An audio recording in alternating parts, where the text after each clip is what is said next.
Hello everyone and welcome back to my Warhammer 40k guides. I am Brady and today I will be giving you some Warhammer 40k life hacks. This hobby can be very daunting, but there are some tricks of the trade that can save you money while allowing you to expand your forces. The advice given in this video can be used for building casual armies or even competitive ones. With that said, this is going to be a guide video for the hobby side of the game instead of being a tactical or competitive play guide. I figured I would start embracing the guide part of my channel and would start getting back to helping the community in more ways other than just tactical advice for the game. With that said, that doesn't mean I'm not going to make tactical advice videos anymore. I mean, I'm just trying to branch out and do a little bit of different stuff. So in this video, I will go over a few things that you can do for yourself to save some money when building your forces. This guide is intended for newer players, but still might help out some veterans as well. Anyways, with that said, let's just jump right into it. Life hack number 1. Save your bits. When I first started the hobby, I would always throw away extra bits that I had after I was finished building a unit. I realized after about a year into the hobby that this was a bad decision, and that I should be saving my bits for future projects. There are times when you will buy a box of a specific unit, and that box doesn't come with all of the appropriate war gear that you wanted. For example, if you bought a Space Marine Devastator box because you want a squad with 4 las cannons, then you will be sadly disappointed when you discover the box only has 2 las cannons in total.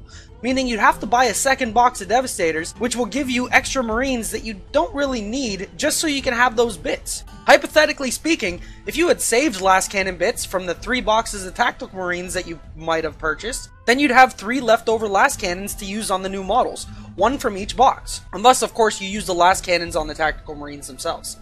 Every box you buy will almost always come with extra bits or different loadouts. I recommend holding on to these and organizing them so you can always have options on how you want to build your models.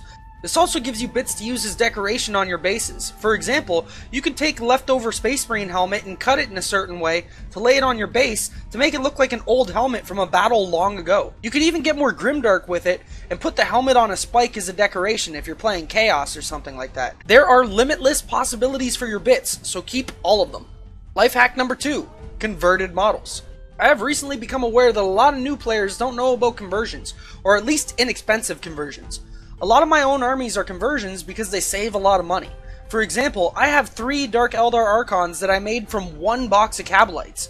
An Archon is around $28 just for 1 Archon, while a box of Kabalites is around $34 just for a box of 10 dudes with an assortment of weapons. So I made myself 3 Archons, all with blasters and swords. This was only possible because of Life Hack 1, because I've been saving my bits from previous purchases, so I had the leftover swords and blasters. But even still, you could still make 3 Archons out of a box of Kabalites, they just all won't be able to have a sword and blaster. You can sometimes get away with not needing any extra bits and can convert models to what you need with just the base kit. An example of this are Space Marine Smash Captains, which are a great unit in competitive play and are normally played in 2s or 3s. A Smash Captain is a captain with a jump pack, a Thunder Hammer, and a Storm Shield.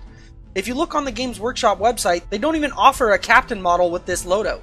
So the best solution to this is to buy the Vanguard Veterans pack that comes with 5 Marines with jump packs and 4 Thunder Hammers and 4 Storm Shields, meaning you could make 4 Smash Captains with this box, even though you'd only be allowed to use 3 because of the rule of 3. Technically, I guess you would make 3 with them and you'd have 2 models left over. All you have to do is paint the model a different color or just add extra purity seals or just extra bits. Just make them look more like a character. Make them stand out so people know that they're a character and you're literally not just picking up your Vanguard Marine and using him as a captain. Just so people realize you didn't just literally take a guy that you normally use as a Vanguard Marine and you're using him as a captain. Paint him up, make him look nice, put some good stuff on his base, give him some spikes if he's Chaos, give him a cape with some green stuff if you have it.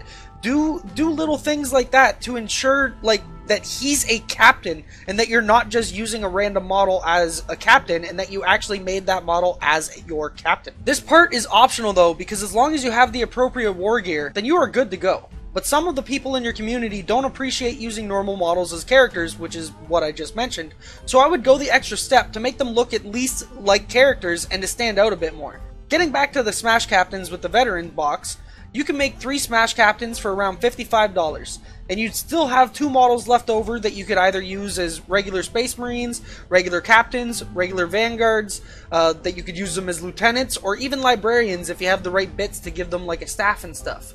Really, the sky is the limit if you can find the bits for it. Life hack number 3. Magnetize your models. Magnetizing models can save you a lot of money for a couple reasons. If you magnetize the arms of your little guys, you can constantly change out your loadouts whenever you want different weapons in your list. For example, you can give a tactical marine a bolter or a special weapon like a flamer or a heavy weapon like a las cannon. If you magnetize his arms, you can switch out the bolter for a las cannon or a flamer or any other weapon whenever you need it. This will save you money because you won't have to buy multiple boxes of each unit just to have different loadouts for each unit, especially when the unit is something like an Imperial Knight. You don't want to have to buy multiple $200 knights just because you want to use the Chainsword once in a while, but you also want to use the double gun knight once in a while as well. So instead of needing 2 knights, you just need one with some magnets. Unless of course you want 2 knights, then by all means get yourself 2 knights. Another reason to magnetize models is for transport. I have recently bought some Dark Eldar Ravagers, as you guys can see here. The model isn't very good when it comes to transporting. It has a lot of parts that stick out and could possibly break while transporting to your game. So with magnets, you can magnetize parts of the model to help separate it for transport and put it back together during the actual game. This will save you a lot of glue and broken models. As for where you can get some magnets, I recommend checking out my sponsor, themagnetbaron.com. They offer magnets of all sizes, they offer magnetized army trays, magnetized flight stands, and even offer fully built magnetized models such as Imperial Knights. So if you want to start magnetizing your models to either change loadouts or just to make transportation easier, then I would recommend checking out themagnetbaron.com. And that's going to be it for the main content of this video. I felt like getting back to my channel's roots and starting to get back to making actual guides for the hobby instead of just opinion pieces or competitive news. I kinda got carried away with my opinion videos for a while, but I am back to my roots and I will be creating more guides in the near future alongside battle reports. That doesn't mean my opinion videos or rants are gone. I'm just going to concentrate on guides for a little bit. With that said, you guys can expect some new revamped faction focuses starting with Chaos Space Marines. These faction focus videos take longer than normal though, because a lot of thinking and research has to go into them, but I can assure you that they are all on the way. I will be covering the factions I currently own first, and then we'll move on to other factions. Those videos will take even more time though, because I need to practice with those new armies I'm not perfectly familiar with on Tabletop Simulator in order to get a real feel for these armies and to keep the information I provide as accurate as possible. Anyways, if you enjoyed the video, don't forget to like and subscribe for more Warhammer 40k content. And if you're already subscribed but would like to help support the channel even further, you can check me out on Patreon. I provide a list building service and basic coaching for all my patrons, so check it out if that sounds like something you'd be interested in. Anyways, thanks for watching the video, and I will see you in the next one. Happy wargaming!